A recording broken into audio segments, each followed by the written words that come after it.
کل سسر نبی کریم صلی اللہ علیہ وسلم خلیفہ اول، خلیفہ بلا فصل، یار غار ثور، حضرت سیدنا صدیق اکبر رضی اللہ تعالی عنہ کا یوم وفات ہے، 22 جمادی الاخری۔ اس دن کو خاص طور سے منانا چاہیے۔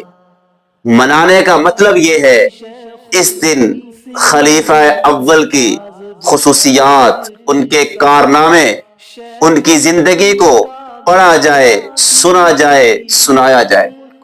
اس دن انہی کے تذکرے ہونے چاہیے، اس دن انہی کو یاد کیا جانا چاہیے۔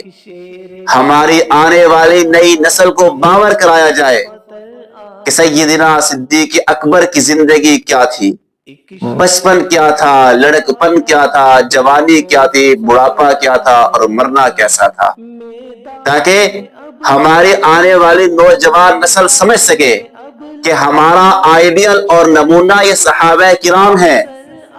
امیتابھ بچن، لاڑ نکالے اور آج کل کے یہ سٹار، آج کل کے یہ گلوکار، یہ ہمارا آئیڈیل اور نمونہ نہیں ہے۔